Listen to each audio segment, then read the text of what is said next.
से बंधे हो। ये थोड़ा सा प्रसंग मैं आप लोगों के बीच में सुनाने के लिए जा रहा हूँ। मैं चाहूँगा कि अभी मैं जो प्रसंग सुनाने के लिए जा रहा हूँ, ये विवाह प्रसंग तो है, लेकिन इसमें बहुत सारी ज्ञान की बातें छिपी हुई हैं जो मैं आप लोगों के बीच में रखूँगा। मेरा निवेदन है, आप ध्यानपूर्वक इनको सुनना। एक बार सभी पांडाल के बुद्धिजीवी लोग दोनों हाथ उठा करके जय घोष करें। जब तक सूरज चांद रहेगा, बौद्ध धम्म की क्या पहचान। आइए अपना चित्त, अपना ध्यान कथा पर लगाते हैं, प्रसंग पर लगाते हैं। सिद्धार्थ गौतम का विवाह कैसे हुआ मैं आपको बताना चाहता हूं। राजा शुद्धोधन ये चाहते थे कि मेरा बेटा शादी के बंधन में बंध जाए। राजा शुद्धोधन नहीं चाहते थे वो उनका बेटा वैरागी हुए, लेकिन संतों की, ऋषियों की ऐसी वाणी थी, तो वो विचार करते थे कि मेरा बेटा अगर वैवाहिक बंधन में बंध गया तो फिर वैरागी नहीं हो सकता। तो उस समय की बात है, एक महान योद्धा है दंडपाणी, और दंडपाणी की बेटी है जिसका नाम है यशोधरा। यशोधरा को घर में सब प्यार से गोपा गोपा कहते हैं, घर का नाम गोपा है। और दंडपाणी की बेटी जो यशोधरा, जिसको घर में गोपा कहते हैं, जब वो शादी के लायक हो गई तो दंडपाणी ने क्या किया, एक स्वयंवर की रचना की।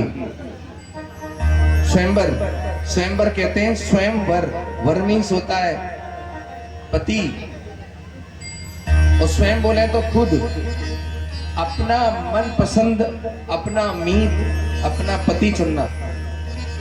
तो उस जमाने में यशोधरा के पिताजी ने एक स्वयंवर रचाया, और स्वयंवर रचाने से पूर्व क्या किया, सभी राजाओं के यहाँ पर निमंत्रण कार्ड भेजे कि अपने अपने पुत्रों को, अपने अपने बेटों को स्वयंवर में भेजो, हमारे यहाँ स्वयंवर की तैयारी है, हमारी बेटी यशोधरा जिसको भी पसंद करेगी उससे विवाह हो जाएगा। तो एक निमंत्रण कार्ड राजा शुद्धोधन के घर पे भी आ गया। राजा शुद्धोधन निमंत्रण कार्ड को पाकर के बड़े खुश हुए कि दंडपाणी अपनी बेटी यशोधरा की शादी करने की प्लान कर रहे हैं। तो राजा शुद्धोधन ने क्या किया, अपने बेटे को अपने पास में बुलाया और कहा कि सिद्धार्थ, दंडपाणी की बेटी यशोधरा बड़ी सुंदर, गुणवती, रूपवती बेटी है। हमारे मन की मनसा है कि तुम स्वयंवर सभा में जाओ, क्या पता यशोधरा तुम्हें पसंद करे, और अगर बात बन जाती है तो तुम शादी के बंधन में बंध जाओ और राजगद्दी संभालो और हमें मुक्त करो। जब वो अपने बेटे को कहते हैं कि तुम स्वयंवर सभा में चले जाओ, शादी के बंधन में बंध जाओ, विवाह कर लो, तो सिद्धार्थ गौतम अपने पिताजी से क्या बोले हैं, मोहिन भावै प्रणय प्रपंचू,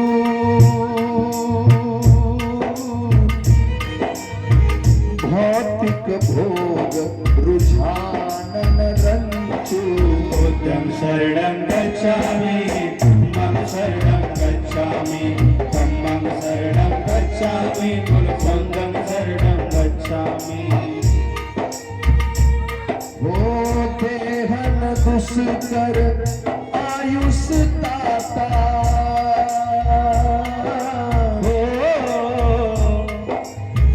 देहन दुष्कर आयुष दाता,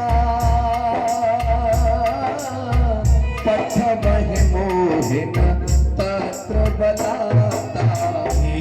जय जय भीम, जय जय भीम, जय जय भीम, भीम जय जय भीम, जय जय भीम, जय जय भीम। धम्म प्रेमियों, राजा शुद्धोधन जब अपने बेटे से शादी करने के लिए कहते हैं तो राजा शुद्धोधन बेटे को शादी करने के लिए बोले, तो उनका पुत्र राजकुमार सिद्धार्थ ने कहा, पिताजी ये शादी विवाह मुझे बिल्कुल भी अच्छे नहीं लगते, मैं शादी के बंधन में नहीं बंधना चाहता, मेरी इनमें बिल्कुल भी रुचि नहीं है, अतः जोर जबरदस्ती आप मुझे शादी करने के लिए मजबूर मत करो। बच्चे लोग बैठ जाओ, बैठ जाओ। बातें नहीं करनी है, 1 घंटे की कथा और है, बड़े ध्यान से सुनना। बच्चे बैठ जाएं बच्चे। बता दो। पिताजी मेरी शादी विवाह में बिल्कुल भी रुचि नहीं है, मैं शादी नहीं करना चाहता। सिद्धार्थ गौतम ने जैसे ही शादी करने के लिए मना कर दिया, पिताजी कहने लगे बेटा, अच्छा बेटा वही होता है जो अपने पिताजी की बात को माने। मेरी बात को गौर करके सुनना। हमारे बीच में वकील साहब बैठे हैं। वकील साहब ने एक पर्ची भी मुझे थमाई अभी। अभी ये पिता वाली बात आ रही है तो उसको थोड़ा सा बीच में जोड़ दे रहा हूं। पिता औलाद वही अच्छी है जो अपने माता पिता की बात माने, अपने पिता की बात माने, अपने माता पिता की बात को पहले महत्व देवे, वही संतान अच्छी होती है।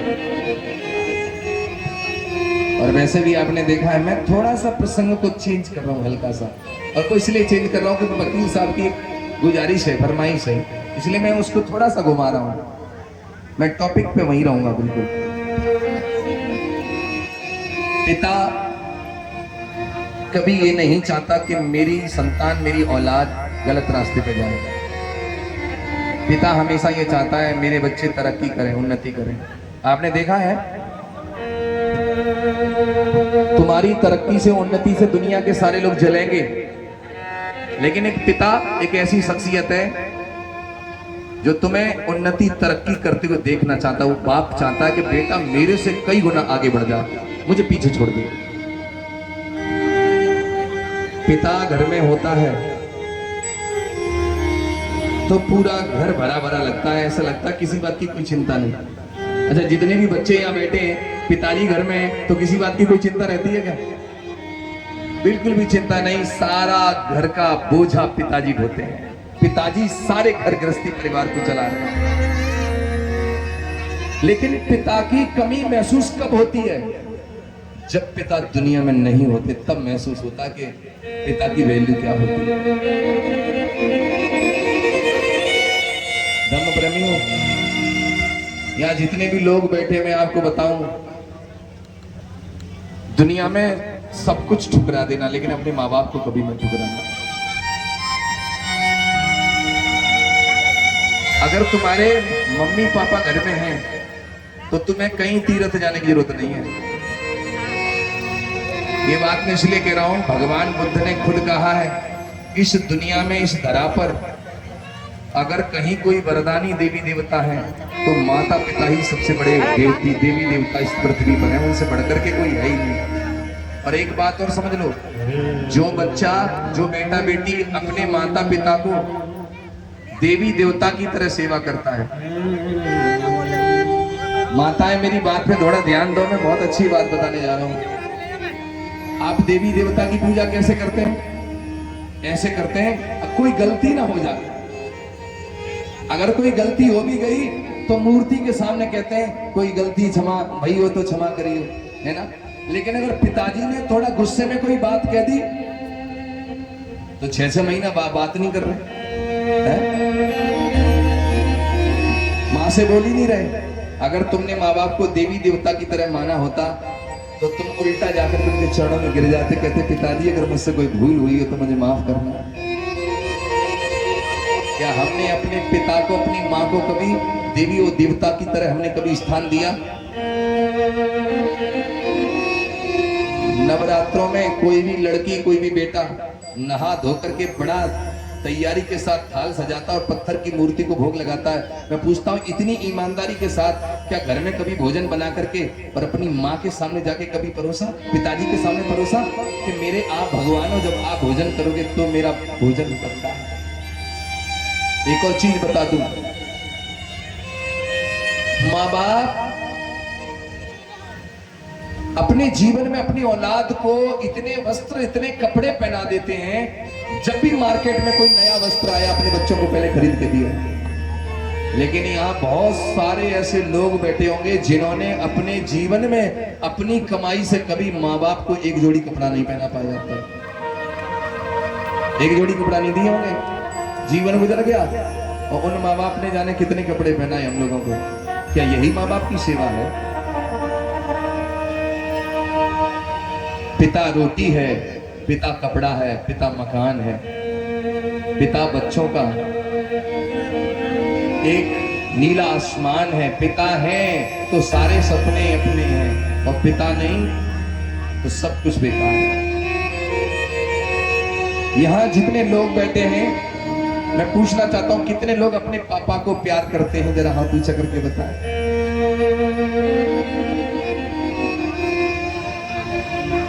बैठ जाओ। वैसे माँ के ऊपर तो सभी गाते हैं। अभी शुद्धोदन का प्रसंग आ रहा, पिताजी का प्रसंग चला, इसलिए बीच में इनकी फरमाइश है, वो प्रसंगों को मैंने थोड़ा सा टर्न किया है। पिता, यहाँ बहुत सारे बुजुर्ग बैठे हैं, तमाम पिता बैठे हैं यहाँ। धर्म प्रेमियों, जैसे लोग मैंने देखा है, जब घर के बाहर निकलेंगे तो घर में जो मंदिर बना है, मूर्ति, तो उसको नमन करके जाएंगे। ईमानदारी बात बताओ, क्या तुम घर के बाहर निकलते तो क्या अपने मम्मी पापा के चरण छू करके निकलते हो कि मेरे तो भगवान आप हो? ऐसा नहीं करते। मैंने अभी कहा कि माँ बाप घर में है तो कहीं चौखट पे माथा पटकने की जरूरत नहीं है, सारे तीर्थ धाम उधर ही है। धर्म प्रेमियों, पिता की वैल्यू क्या होती है? अगर तुम्हें किसी से पूछना है तो उससे कभी पूछे जिसके पापा नहीं है। और इस बात को मैं अच्छे से महसूस करता हूं। पता है, मेरे पिता 2005 में मुझे छोड़ के दुनिया से चले गए। जब पिता थे, मजदूरी करके घर चलाते थे, लेकिन हर मजदूर बाप ये कभी नहीं चाहता कि मेरा बेटा मजदूरी करे। हर बाप चाहता मेरा बेटा अच्छा बेटा बने। मेरे पिता भी यही चाहते थे कि मैं काबिल बनूं, लेकिन मुझे दुख इस बात का है कि जब मैं काबिल बना, मैं जब उन्नति तरक्की करा, तो आज मेरे पिता देखने के लिए नहीं है। उनका बेटा आज पूरे भारत में नाम कर रहा है। आज पिताजी नहीं है, किसको दिखाऊं अपनी उन्नति तरक्की?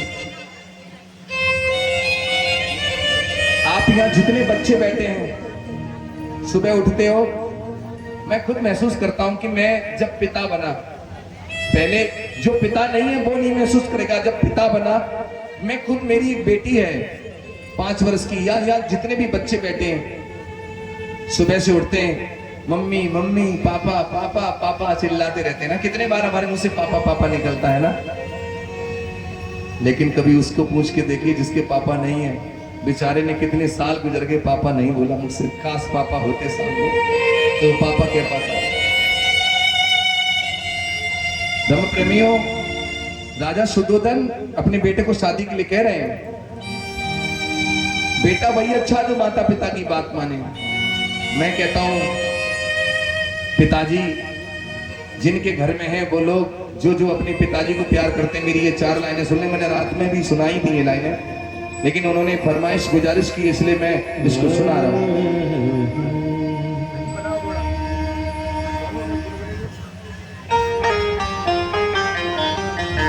जितने पिता लोग बैठे हैं, मेरा ये गीत उन्हीं को है। और बच्चे लोग जिन जिन के पापा हैं, और भैया जो बुजुर्ग बैठे हैं, तुम्हारे भी पापा ही होंगे, भले ही वो दुनिया में नहीं है, लेकिन ऐसी बात नहीं कि याद नहीं आती अपने पापा की, याद तो करते हैं ना। तो उन्हीं पिताजी के लिए ये गीत मैंने लिखा है, भारत के सभी पिताओं के लिए। चांद तारों से प्यारे हैं पापा मेरे, गुल बहारों से प्यारे हैं पापा मेरे, गुल बहारों से प्यारे हैं पापा मेरे।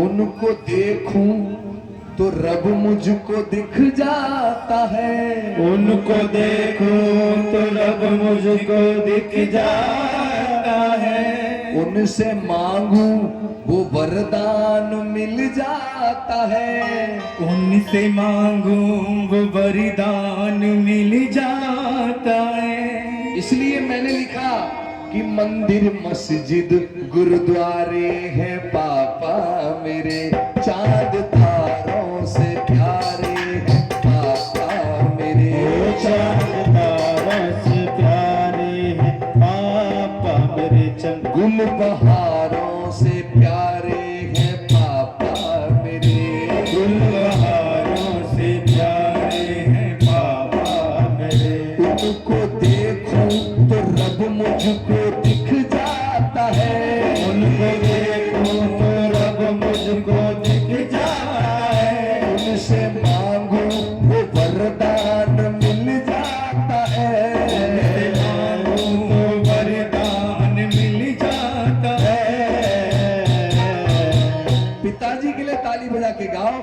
मंदिर मस्जिद गुरुद्वारे हैं पापा मेरे। मंदिर मस्जिद गुरुद्वारे हैं पापा मेरे।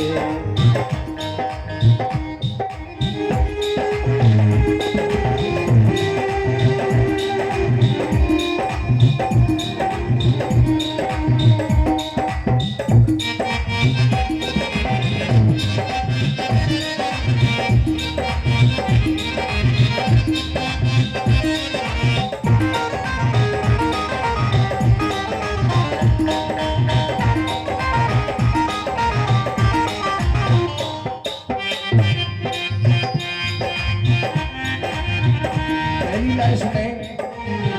पापा हिम्मत है मेरी ताकत है। पापा हिम्मत है मेरी ताकत है। मेरी सांसों की वो इबादत है। मेरी सांसों की वो इबादत है। बिन पापा के दुनिया ये सपना लगे। बिन पापा की दुनिया ये सपना लगे।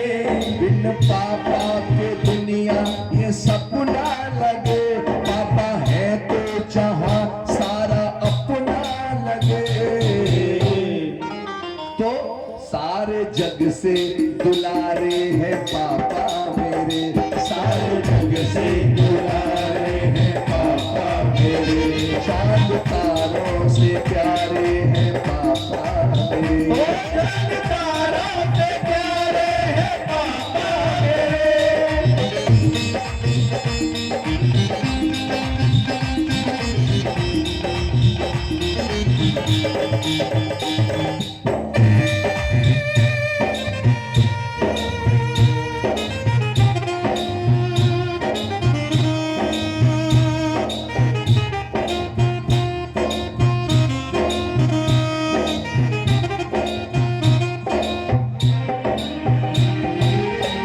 वृक्ष पापा है हम तो डाली है। वृक्ष पापा है हम तो डाली है। फूल हम उनके वो तो माली है। फूल हम उनके फूल डाली है। हाथ पापा का अंबर सा सर पे रहे। हाथ पापा का अंबर सा सर पे रहे। उनके चरणों में अमृत की धारा बहे। उनके चरणों में अमृत की धारा बहे। मुझको जन्नत से प्यारे हैं पापा मेरे। मुझको जन्नत से प्यारे हैं पापा मेरे। गुल बहारों से प्यारे हैं पापा मेरे। गुल बहारों से प्यारे हैं पापा मेरे।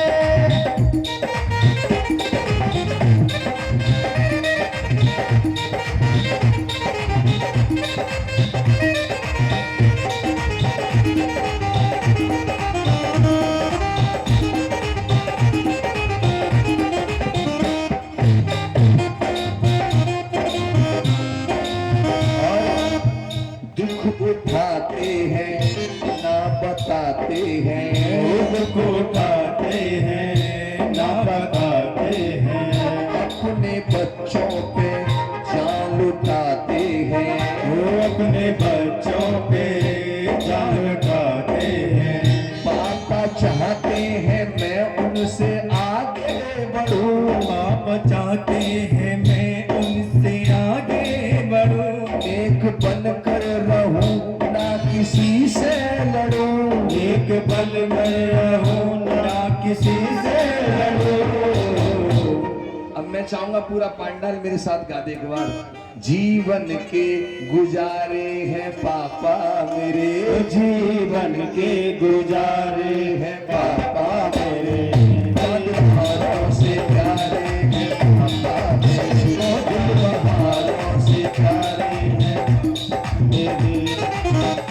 उनको देखूं तो रब मुझको दिख जाता है। उनको देखो तो रब मुझको दिख जाता है। जैसे मांगू वो वरदान मिल जाता है। उनसे मांगो वो वरदान मंदिर मस्जिद गुरुद्वारे हैं पापा मेरे। बेटा वही अच्छा होता है जो अपने पिता की बात को महत्व देवे। राजा शुद्धोधन बोले बेटा स्वयंवर सभा में चले जाओ। सिद्धार्थ गौतम का हृदय पिघल गया पिताजी की बात सुन करके। बोले ऐसी बात मत कहो जो हृदय को ठेस पहुंचा दे।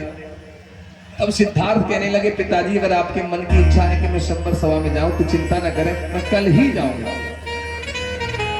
और जैसे ही रात गुजरी सवेरा हुआ, सारी तैयारियां हो गई, सिद्धार्थ गौतम स्वयंवर सभा के लिए चले। और जब स्वयंवर सभा में पहुंचे हैं तो उन्होंने क्या देखा, छोटे छोटे तंबू लगे हैं। उन तंबुओं के अंदर जो राजकुमार जिस जगह से आया है उसका नाम लिखा, स्थान लिखा और अंदर बैठा है। जैसे ही राजकुमार पहुंचे सिद्धार्थ गौतम तो दंडपाणी यशोधरा के पिताजी ने एकदम दौड़ करके स्वागत किया और उनके लिए एक सुंदर सा खेमा तंबू बनाया गया, उसमें उनको बिठा दिया, पानी पिलवाया, कुशल क्षेम पूछा। कहा आज की रात सब लोग यहीं विश्राम करेंगे, कल सुबह स्वयंवर, तैयारियां हो चुकी, कल स्वयंवर है तो आप लोग विश्राम करेंगे। रात गुजरी, सवेरा हुआ, सारी तैयारियां हो गई। एक बहुत बड़ी जमीन को घेरते हुए गोल गोल घेरे के रूप में तंबू लगाए गए थे। तंबुओं के अंदर राजकुमार सज धज करके बैठ गए। एक व्यक्ति ने शंखनाद किया, सुनो सुनो सुनो। राजकुमारी यशोधरा स्वयंवर सभा में प्रवेश करने के लिए जा रही हैं।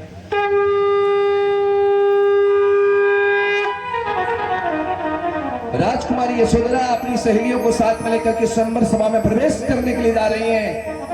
अपना मनपसंद वर चुनेंगी। जैसे ही घोषणा हुई सभी राजकुमार अपना हुलिया ड्रेसअप सही करने में लगे। राजकुमारी आ रही हैं और आएंगी तो क्या मुझे पसंद कर ले। लेकिन जैसे ही यशोधरा आ रही थी उनकी माँ ने ये कह दिया था, जा तो रही है बेटा, तो किसी को भी अपना पति स्वीकार कर लेना, चुन लेना, लेकिन उसमें आया होगा सिद्धार्थ गौतम राजा शुद्धोधन का जो बेटा है उसको पसंद मत करना। उनके बारे में बताया जाता वो बैरागी हो सकते हैं, ऐसा माँ ने कह दिया। जब यशोधरा स्वयंवर सभा में आई हैं तो क्या हुआ है, जैसे ही पहला कदम रखा सारे राजकुमारों की निगाहें यशोधरा के ऊपर टूट पड़ी और मन ही मन मुस्कुरा रहे हैं। यशोधरा की सुंदरता देख करके लालायित थे और सोच रहे हैं कि यशोधरा अगर मेरे गले में माला पहना दे तो मैं तो माला माल हो जाऊं, जिंदगी संवर जाए मेरी। लेकिन यशोधरा माला लेकर के तंबू के सामने खड़ी होती है और थोड़ा मुस्कुरा देती है, और मुस्कुराई तो ऐसा लगा जैसे बच्चे को लड्डू मिल गया हो। लेकिन यशोधरा माला नहीं डाली, आगे बढ़ गई। अब बेचारा जिसको फेल कर दिया वो तो टूट गया। अब आगे वाला उम्मीद करे बैठा शायद मुझे पसंद करेंगे। जो भी देखता है सोचता है यशोधरा मुझसे शादी कर ले, इतनी सुंदर यशोधरा। लेकिन धीरे धीरे यशोधरा जैसे जैसे उनके सामने से गुजरी हैं कोई पसंद नहीं आया। और चलते चलते जिस तंबू में राजकुमार सिद्धार्थ गौतम बैठे हैं वहां जाकर के जैसे ही खड़ी हुई, धम प्रेमियों, सिद्धार्थ काले काले घुंघराले बाल कांधों पर झूल रहे हैं, मणिक मोतियों की मालाएं गले में है, ताम्रवर्ण की पोशाक पहने हैं, नेत्र गंभीर हैं, नजरें झुकाए सिद्धार्थ गौतम बैठे हैं। जैसे ही यशोधरा आई सम्मान में सिद्धार्थ गौतम खड़े हो गए। लेकिन मैया एक बात बताऊं, जैसे और राजकुमार मन में लड्डू फूट रहा था कि मुझसे शादी कर ले, मुझसे ब्याह कर ले, मुझे पसंद कर ले, मेरी हो जावे, सिद्धार्थ गौतम के मन में ऐसा कोई भाव नहीं था। वो तो बेचारे पिताजी के कहने से आ गए थे, तो शादी के बंधन में वैसे भी नहीं बंधना चाहते थे। अब उनके मन में कोई ख्याल नहीं है कि यशोधरा मुझसे शादी कर ले। अब खड़े हैं सम्मान में।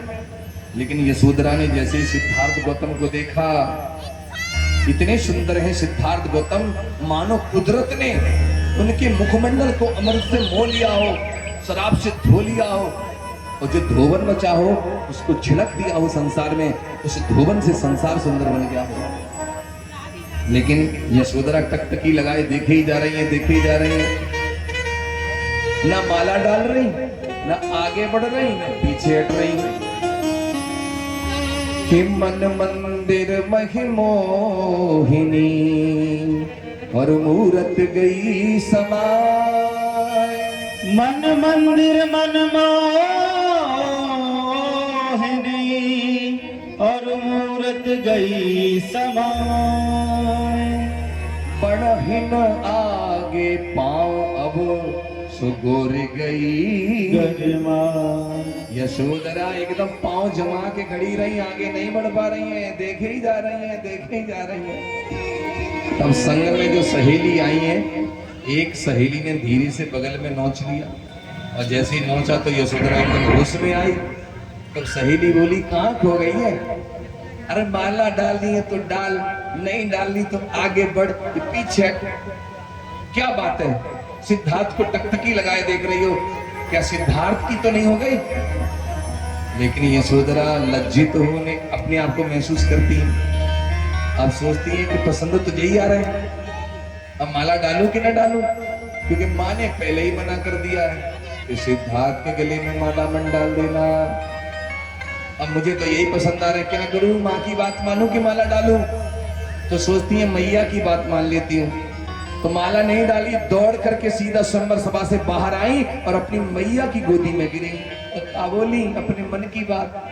सिद्धार्थ का प्यारा माँ चेहरा भूल जाने के काबिल नहीं है। सिद्धार्थ का प्यारा माँ चेहरा भूल जाने के काबिल नहीं है। सिद्धार्थ का प्यारा चेहरा भूल जाने के काबिल नहीं है। जाने के काबिल नहीं है, नहीं है, भूल जाने के काबिल नहीं है। चोट खाई है जो दिल पे हमने, वो चुप खाई है जो दिल पे हमने, वो बताने के काबिल नहीं है। ये भारत का प्यारा माँ चेहरा भूल जाने के काबिल नहीं है।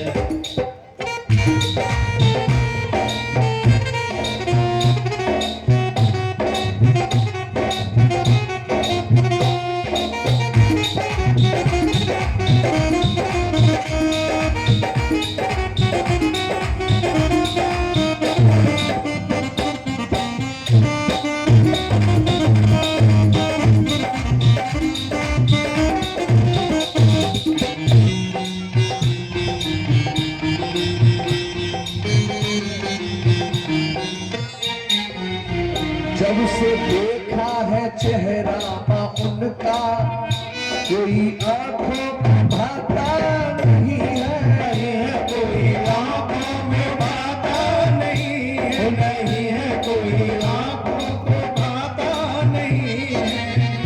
दूर देखे बहुत दूर वाले, दूर देख बहुत दूर वाले, वो सारी दुनिया में उनसा नहीं है। भारत का प्यारा वो चेहरा भूल जाने के काबिल नहीं है।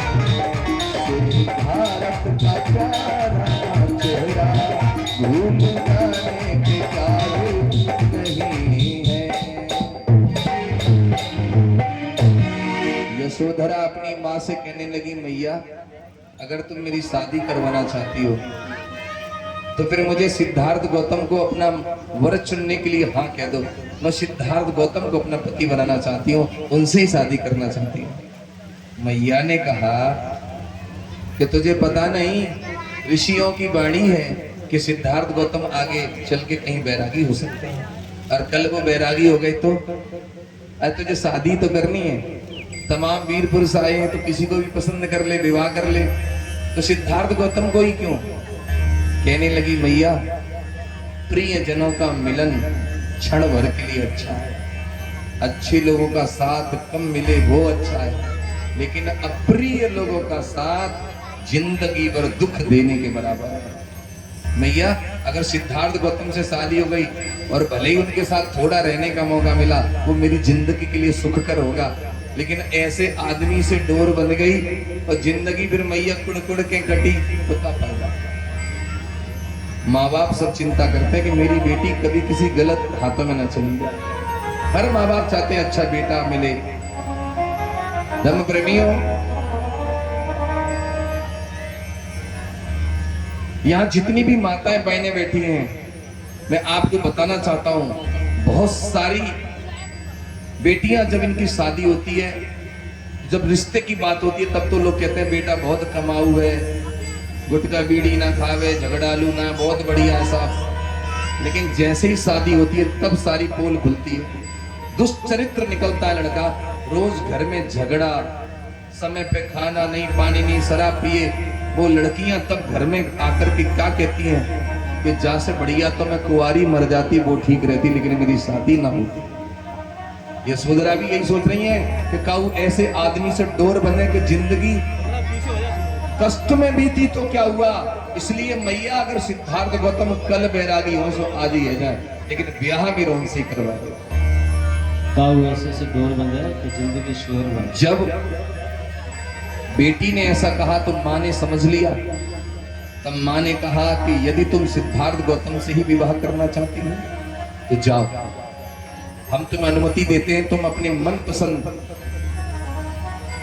व्यक्ति को अपना वर चुन सकती हो। और जैसे मैया ने कहा, मात वचन सुनि मोद मन, और भई गद गद सब देह। मात बचन सुन मोद मन, और भई गद गद सब देह। और कई स्वयंवर भूमि पुनः पूरत सहज स्नेह। जैसी मैया ने कह दिया, सुनकर के मन में तसल्ली आ गई, एक खुशी की लहर दौड़ गई मन के अंदर। और क्या करती हैं, सहेलियों को लेकर के तुरंत सीधा दूसरी बार सुंदर सभा में जा रही हैं। और इधर उधर नहीं देख रही, जहां सिद्धार्थ रूपी दीपक प्रज्वलित हो रहा है, यशोधरा रूपी पतंगा उधर ही खिंचा जा रहा है। आपने देखा है ना, जब दीपक जलता है तो कीट पतंगे जो होते हैं उसकी रोशनी से इतने लालायित होते हैं कि उधर ही भागते हैं। उन्हें पता है कि जल जाएंगे, लेकिन फिर भी उधर ही जा रहे हैं। यशोधरा को भी पता है कि कल बैरागी हो सकते हैं, लेकिन फिर भी यशोधरा सिद्धार्थ को ही पति चुनना चाह रही है। किसी कवि ने बड़ी सुंदर लाइनें लिखी है, मैं तो केवल उन्हें गुनगुना रहा हूं कि प्रेमोगर ज्यादा हो जाए, मजा है दूर रहने में।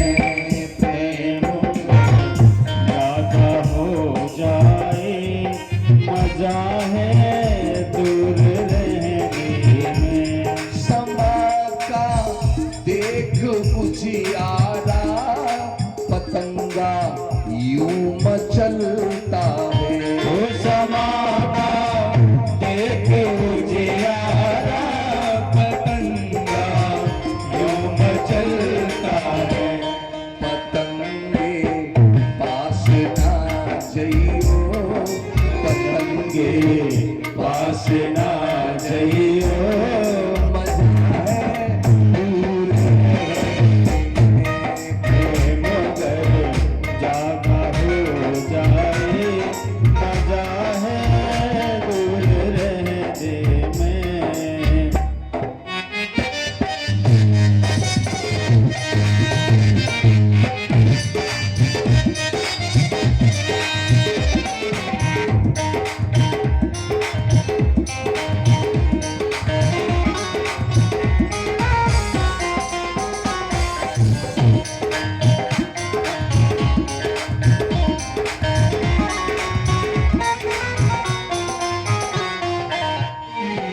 कमल का जीवन है जल से, मगर वो खिलता सूरज से। ओ कमल का जीवन है जल से, मगर वो खिलता सूरज से। कमलवा पास ना जइयो, कमलवा पास ना जइयो, मजा है दूर रहने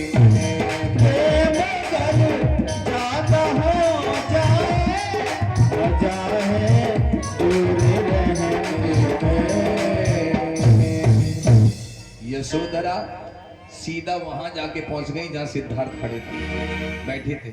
और जैसे ही सिद्धार्थ के सामने गई तो सिद्धार्थ सम्मान में फिर खड़े हो गए। तो क्या हुआ, यशोधरा ने अपनी सहेलियों का सहारा लेकर के सिद्धार्थ गौतम के गले में वो माला पहना दी। और जैसे ही माला पहनाई, माहौल खुशी का बनना चाहिए था, लेकिन खुशी की जगह माहौल दूसरा बन गया, रंग में भंग फैल गया। कैसा रंग में भंग फैला, जैसे ही यशोधरा ने माला पहनाई तो उस स्वयंवर सभा में और वीर पुरुष आए थे, और उनमें आया था देवदत्त, वो भी था। देवदत्त को ये बात बहुत बुरी लगी। देवदत्त तंबू के बाहर निकल आया, तलवार खींच ली और चिल्ला चिल्ला के कहने लगा, दंडपाणी धोखेबाज है, यशोधरा का पिता धोखेबाज है।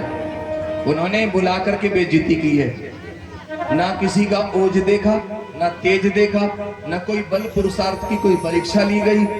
अपनी बेटी बैरागी को विवाह दी है। शेर की पुत्री सियार के योग्य नहीं है, मेंढक को मोहन भोग लगाना ठीक नहीं है। ए मेरे बराबर के वीर पुरुषों, तंबुओं में बैठे अपनी बेइज्जती का तमाशा क्या देख रहे हो, बाहर निकलो, यशोधरा को बंदी बनाओ, और यदि कोई विरोध करे तो उसका तलवार से सर कलम कर दो। भैया कान भरवे वाओ, अगर कोई आदमी मिल जाए तो बात बिगड़ने में देर नहीं लगती। सारे लोग तंबुओं के बाहर आ गए, तलवारें खींच ली, शोर शराबा शुरू, चिल्ला रहे यशोधरा को बंदी बनाओ, यशोधरा को बंदी बनाओ। जैसे यशोधरा को ये पता लगा बंदी बनाने की बात चल रही है, तो यशोधरा एकदम तुरंत वहां से दौड़ी, भागी सीधा अपनी मां के पास। लेकिन यशोधरा के पिताजी दंडपाणी देख रहे हैं, अरे ये क्या हो गया, मेरी बेटी ने जिसको चुना उस चुनाव को लोग स्वीकार नहीं कर रहे, उपद्रव कर रहे हैं, लड़ाई कर रहे हैं। तब बड़े चिंतित हो गए दंडपाणी, और क्या कि अनरत होत ही अनुमाना, दंडपाणी तब मन घबराना।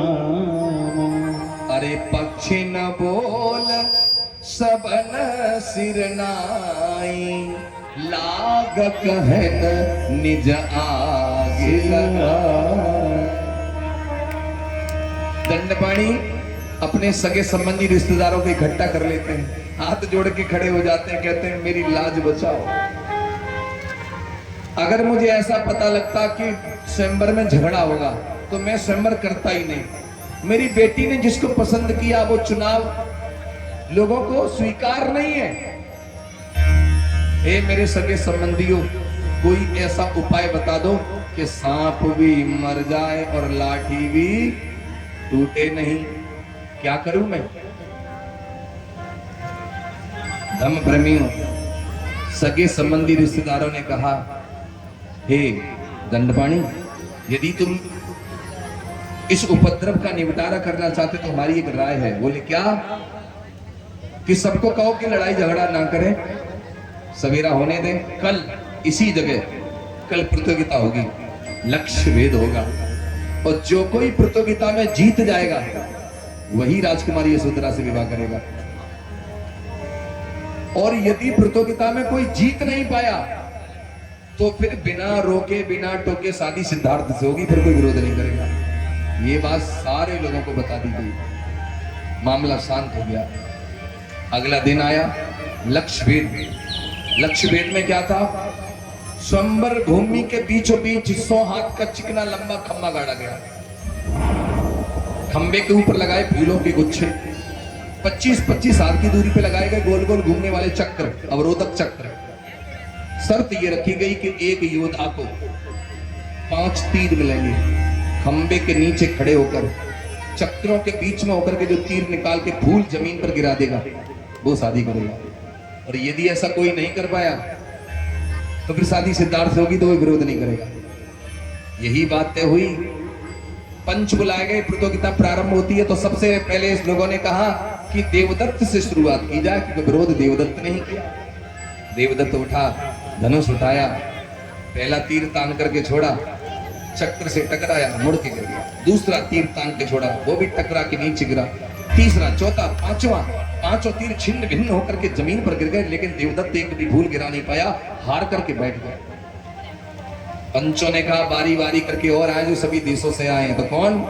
अश्वक, सूरसेन, गंधार, कुरु, कंबो, चेद, पंचाल, मल्ल, मगध, मौर्य, वत्स, कौशल आदि देशों से लोग आए। सबने उठ करके तीर चलाए, लेकिन एक भी योद्धा फूलों को जमीन पर गिरा नहीं पाए। सारे लोग हार के बैठ गए। जब सारे लोग हार गए तो पूरा माहौल तालियों से गूंजने लगा और यशोधरा बड़ी खुश होने लगी। बड़े आए तीरंदाज बनके मेरी शादी रोकने वाले, देखो तो सही कैसे मुंह लटकाए बैठे हैं। अब रोको मेरी शादी, कौन रोकेगा?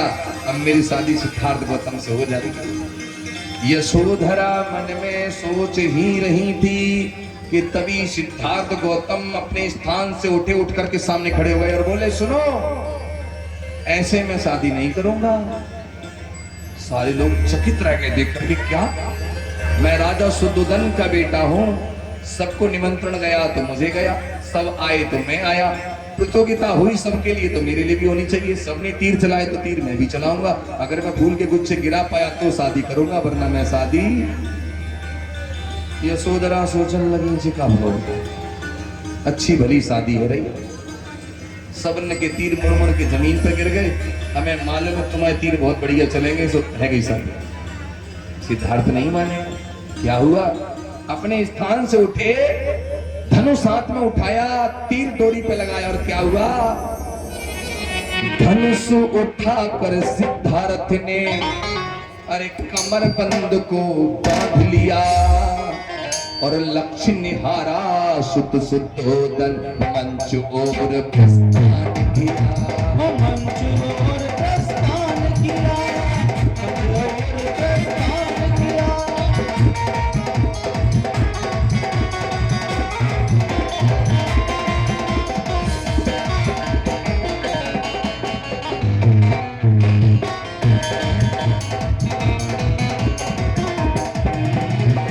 सिर पे मुकुट जड़ा सोने का और मणि प्रकाश दिखाती है और चांद कलंकित हुआ रोशनी सूरज की छुप जाती है। सूरज की छुप जाती है, सूरज की छुप जाती है। अरे नील कमल से सुंदर नैना, नील कमल से सुंदर नैना अपना तेज दिखाते हैं। सुनना दे जरा ध्यान बंधुओं, आगे की कथा सुनाते हैं। आगे की कथा सुनाते हैं, आगे की कथा सुनाते हैं।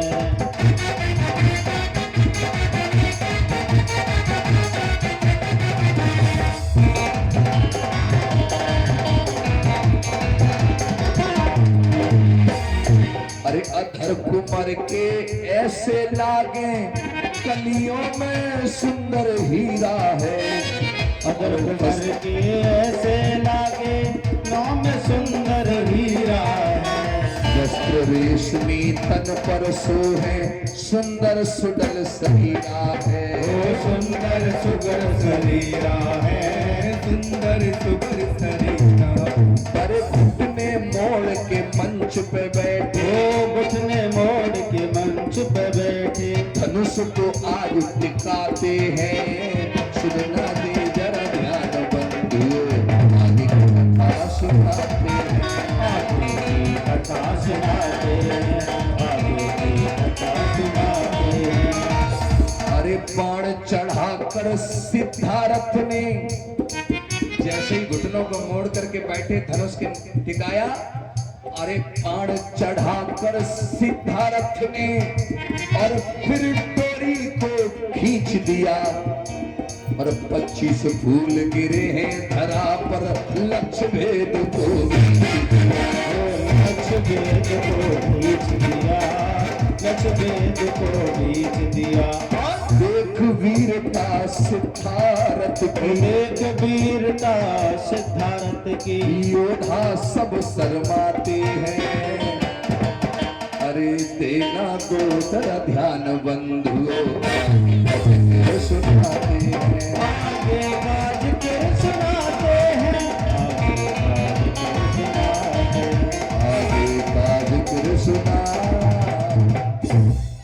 जैसे ही राजकुमार सिद्धार्थ गौतम ने खंबे के नीचे खड़े होकर के धनुष पर तीर को तान करके छोड़ा, अवरोधक चक्रों को पार करता हुआ तीर सीधा फूलों के गुच्छों से जाके टकरा गया, तो सारे के सारे फूल जमीन पर गिर गए। सिद्धार्थ गौतम की जय जयकार होने लगी, तालियां बजने लगी, सब लोग कहने लगे सिद्धार्थ गौतम जीत गए, यशोधरा की खुशी का ठिकाना नहीं रहा। लेकिन हुआ क्या, ये समाचार सीधा कपिलवस्तु गया कि राजा सुदोधन को ये पता लगा कि मेरे बेटे ने प्रतियोगिता को जीत लिया और यशोधरा ने मेरे बेटे को पसंद कर लिया है। तो अब राजा सुदोधन बड़े खुश हैं और यशोधरा के पिताजी दंडपाणी से बात करते हैं, अपने पुत्र को वापस बुला लेते हैं। अब कहते हैं कि जब दोनों एक दूसरे को पसंद कर लिया, सगाई हो गई है, तो अब शादी की तारीख भी तय कर ली जाए, समय निर्धारित कर लिया जाए। तो दंडपाणी ने और राजा सुदोधन ने मिलकर के एक तिथि, एक तारीख, एक समय तय किया। फिर तैयारियां प्रारंभ हो गई दोनों पक्षों में, और राजा सुदोधन अपने बेटे को दूल्हा बना करके और दंडपाणी के दरवाजे गए बारात लेकर के। अब आज जानते हो उस जमाने में जब बारात गई होगी तो क्या माहौल बना होगा उस समय। धर्म प्रेमियों, इधर दंडपाणी के रिश्तेदार सब इकट्ठे हैं, यशोधरा बेसब्री से इंतजार कर रही हैं धर्म प्रेमियों, और बैंड बाजा बजने लगा है, बारात चढ़ने लगी है।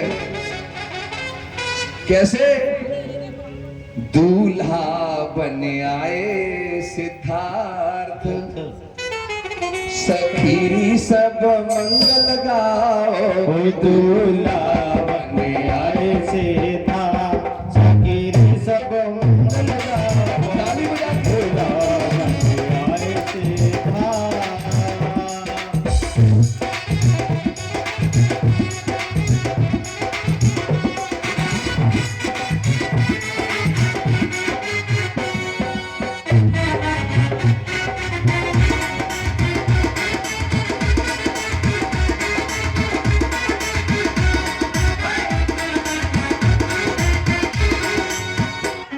अरे सिद्धार्थ की मोही मूरत लागे सबको प्यारी, सिद्धार्थ की मूरत लागे सबको प्यारी।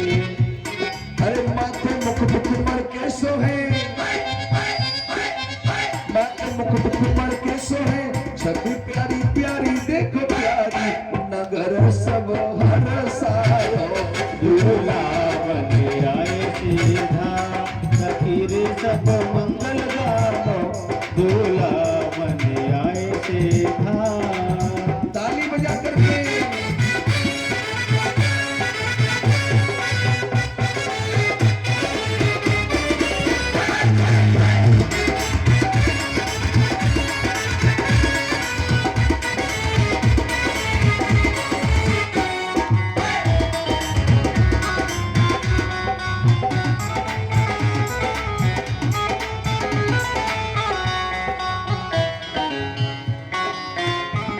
अरे संग बराती घोड़े हाथी बाजे ढोल अता, संग बराती घोड़े आती बाजे ढोल नगारा, और झिलमिल लागे नगरी सारी, ओ झिलमिल लागे नगरी सारी, सजी रहे सबके तार, सखीरी नच नची गाओ, दूल्हा बने आए सिद्धार्थ, सखीरी सब मंगल गाओ, दूल्हा बने आए सिद्धार्थ।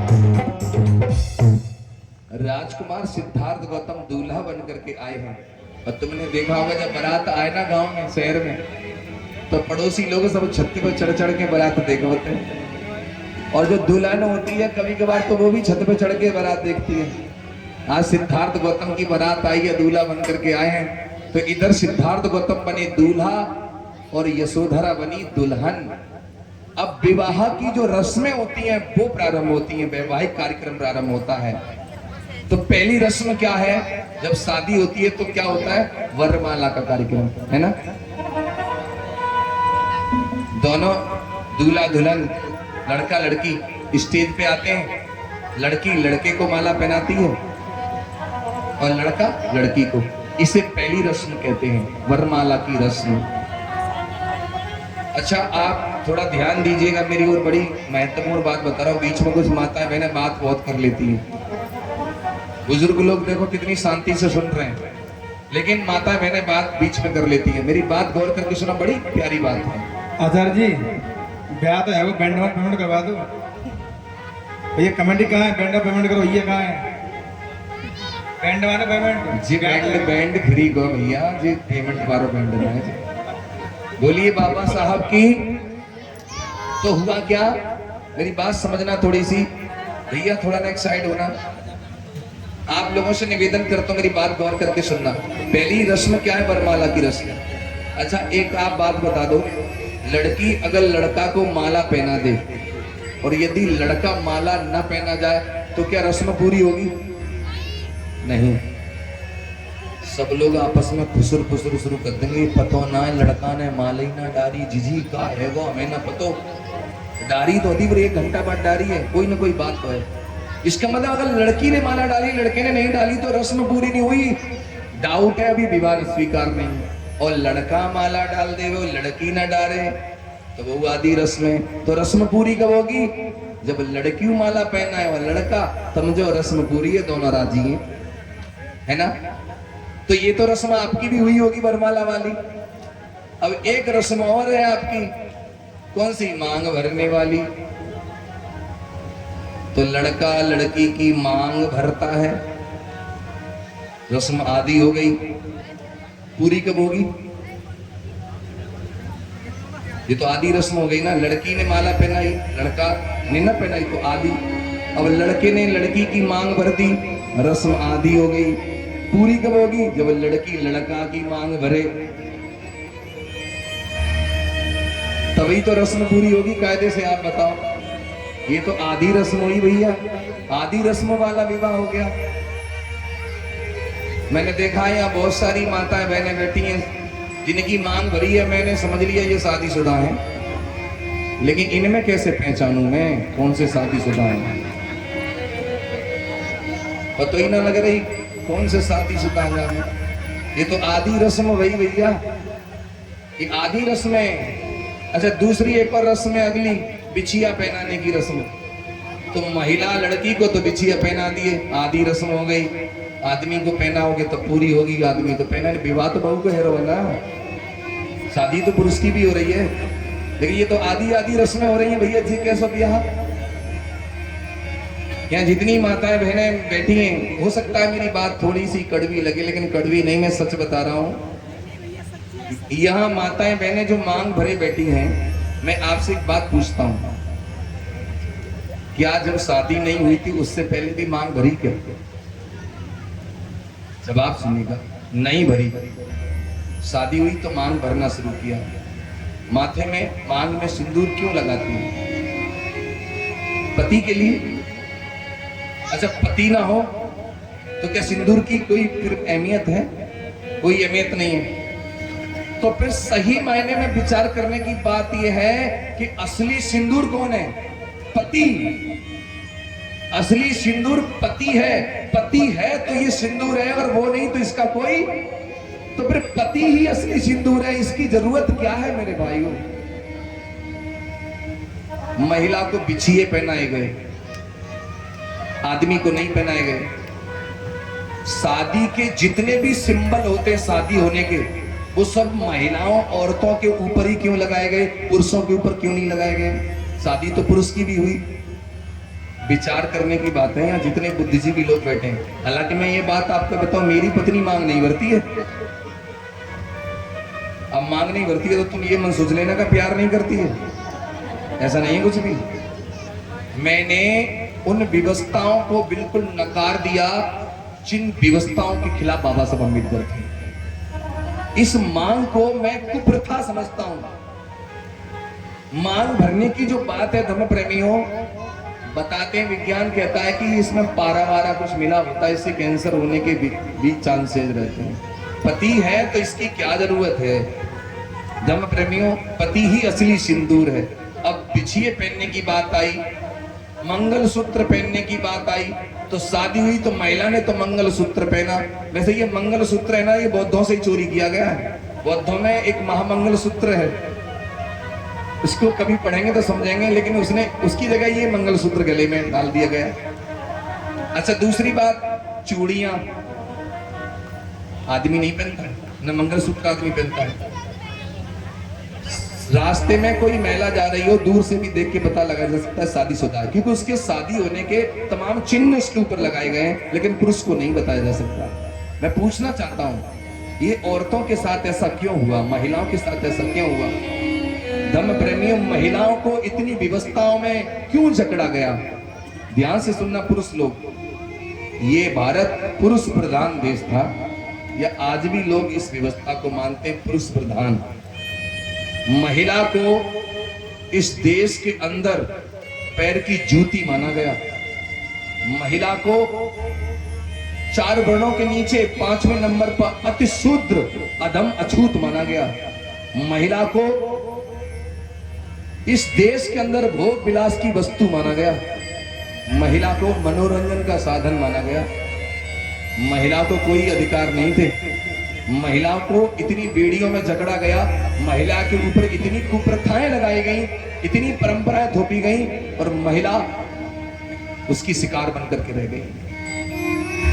आपको मैं बताना चाहता हूं, इस देश के अंदर तमाम ऐसी रीति रिवाज परंपराएं थी जिन्होंने महिलाओं को कभी सम्मान नहीं दिया, महिला को पैर की जूती माना। एक परंपरा इस देश के अंदर थी, उस परंपरा को कहते हैं सती प्रथा। सुना है आप लोगों ने सती प्रथा? ये सती प्रथा क्या था? महिलाएं जरूर सुने। मैं निवेदन करूंगा, जितनी माताएं बैठी हैं हाथ जोड़ के दोनों, सबसे निवेदन है, बातें कर लेना, लेकिन अभी मैं जो सुना रहा हूं इसको ध्यान से सुन लेना। एक परंपरा थी सती प्रथा। सती प्रथा क्या थी कि जब किसी लड़की की शादी हुई और शादी होने के बाद महीने, 6 महीने, साल भर में यदि पति मर गया, तो उस महिला का जो पति मरा है, उस पति के साथ चिता में जिंदा जबरदस्ती उस महिला को जला देते थे और कहते थे सती प्रथा, सती हो गई। इस परंपरा का नाम था सती प्रथा। माताओं, क्या ये परंपरा ठीक थी?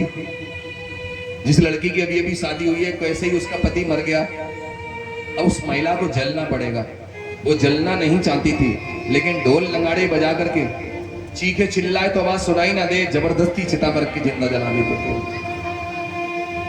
लेकिन अगर पत्नी मर गई पति की, तो पति को नहीं जलाते थे। वो क्या करता था? वो दूसरी शादी कर लेता था। इस परंपरा का, प्रथा का तमाम उस समय के मौजूदा जो लोग थे, उन लोगों ने इसका विरोध किया और सती प्रथा धीरे धीरे गई। लेकिन सती प्रथा के बाद दूसरी प्रथा ने मुंह उठा लिया, और उस प्रथा का नाम है विधवा प्रथा। विधवा, पति मर जाए तो वो महिला विधवा हो जाती थी, और विधवा होने के बाद माताओं बहनों को लड़की कभी दूसरी शादी नहीं कर सकती थी, पुनर्विवाह नहीं कर पाती थी। अब आप ही बताओ, जिसकी शादी अभी हुई है, 6 महीने बाद पति मर गया, अभी बेचारी की 20 साल 22 साल की उम्र है, अब पूरी जिंदगी पहाड़ जैसी जिंदगी ऐसी विधवा बन के जीती, दूसरी शादी करने का अधिकार नहीं था। लेकिन पुरुष के लिए तो ये अधिकार थे कि अगर पहली पत्नी घर में है और उसे कोई दूसरी अच्छी लगी, तो वो दूसरी को भी पत्नी बना के रख सकता था। एक आदमी, एक नहीं, 2 पत्नियां, 2 नहीं, तीसरी कोई अच्छी लगी, मोस्ट वेलकम, तो तीसरी भी पत्नी बन सकती थी। एक आदमी को एक नहीं, बहुपत्नी, 1 से अधिक पत्नी रखने का अधिकार था पुरुषों के लिए, महिला के लिए नहीं था। और एक बात और बताऊं तुम्हें, उस जमाने में पढ़ने पढ़ाने का काम केवल ब्राह्मण लोग करते थे, लेकिन ब्राह्मण को भी अधिकार नहीं था कि ब्राह्मण अपनी बेटी को, चाची को, ताई को, मौसी को, माँ को पढ़ा सके, क्योंकि महिला को पढ़ने का अधिकार नहीं था, महिला पढ़ नहीं सकती थी। उस जमाने में महिला का पढ़ना पाप माना जाता था। एक और बात बताऊं, महिला को वोट डालने का अधिकार नहीं था। महिला को अपने पति की संपत्ति में 1 रुपए का हिस्सा नहीं मिलता था, पिता की संपत्ति में भी 1 रुपए का हिस्सा नहीं मिलता था। औरत को अधम, अछूत, नीच कहा गया देश के अंदर, सारे अधिकार छीन लिए। और उसको तरह तरह की परंपराओं में, पीढ़ियों में जकड़ दिया गया।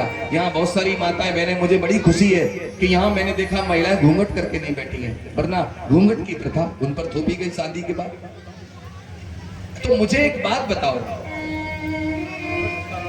आज देश के अंदर महिलाओं के पास सारे अधिकार हैं। महिला पढ़ सकती है, पढ़ा सकती है, ट्रेन रेलगाड़ी चला सकती है, हवाई जहाज उड़ा सकती है, इंस्पेक्टर कलेक्टर वकील बन सकती है, मेरी तरह कथावाचक बन सकती है।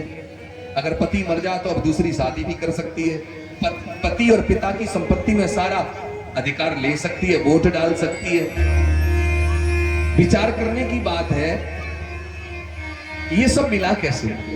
मैं पूछना चाहता हूं, सपोज दैट जिस व्यक्ति से तुम्हारी शादी हो, तुम्हारा पति है, अगर वो तुम्हारा पति किसी दूसरी महिला को पसंद करे और उसका मन है कि इसको भी घर में पत्नी बना के ले आऊं, तो तुम्हारे रहते हुए क्या वो महिला को पत्नी बना करके घर में ला सकता है? क्यों? उसकी इच्छा तो है, वो लाना चाहता है। इतना मलूक ना है वो, अगर इच्छा है वो लाना चाहता है, लेकिन फिर भी नहीं ला सकता। क्यों?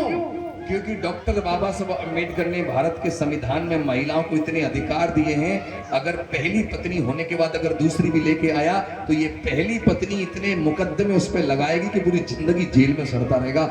तो महिलाओं की इज्जत बाबा साहब अम्बेडकर ने बढ़ा दी। अब आदमी अपनी पत्नी की इज्जत करेगा? तो महिलाओं को अधिकार किसने दिए? बताओ एक बार, बोलो तो सही। बाबा साहब अम्बेडकर ने। तो जय जयकार किसकी होनी चाहिए? घर में फोटो किसकी लगनी चाहिए? कथाएं किसकी सुननी चाहिए? लेकिन आप लोगों को एक बात भी बता, ये बाबा साहब अम्बेडकर ने जो आपको दिया वो कैसे दिया, मैं बताता हूं। बाबा साहब अम्बेडकर जब देश के अंदर पहली सरकार बनी कांग्रेस की, तो बाबा साहब सरकार में देश के पहले कानून मंत्री बने। कौन? कानून मंत्री। कानून मंत्री बनने के बाद डॉक्टर बाबा साहब अम्बेडकर संसद में, पार्लियामेंट में एक बिल लेकर के आए। उस बिल का नाम कितनी माता जानती हैं? भाई लोग जानते होंगे। उस बिल का नाम क्या है? Hindu code bill. Hindu code bill नाम का कानून बाबा साहब लेके आए। इस बिल के साथ बाबा साहब महिलाओं को पुरुषों के जैसे सारे अधिकार देना चाहते थे, लेकिन कांग्रेस सरकार में जितने भी नेता थे सबने विरोध कर दिया। अरे डॉक्टर अम्बेडकर अब औरत आदमी के सर पे बैठेगी क्या? बिल पास नहीं होने दिया। बाबा साहब अम्बेडकर ने कहा कि अगर मेरे कानून मंत्री के पद पर रहते हुए महिलाओं को पुरुषों के जैसे अधिकार न मिले तो ऐसे कानून मंत्री के पद को मैं लात मारता हूं। और वही हुआ। 27 सितंबर 1951 में डॉक्टर बाबा साहब अम्बेडकर ने उस जमाने में कानून मंत्री का पद छोड़ दिया तुम्हारे लिए। अगर बाबा साहब अम्बेडकर चाहते तो अपने परिवार को अच्छे से पाल लेते, लेकिन धन्य हो बाबा साहब अम्बेडकर, आपने उस जमाने में कानून मंत्री का पद छोड़ दिया। लेकिन डॉक्टर अम्बेडकर जी ने कहा हिम्मत हारी, वो टुकड़ों टुकड़ों में हिंदू कोड बिल को पास करा दिया। और जब हिंदू कोड बिल पास हो गया तो इस देश की पहली महिला प्रधानमंत्री बनी। कौन?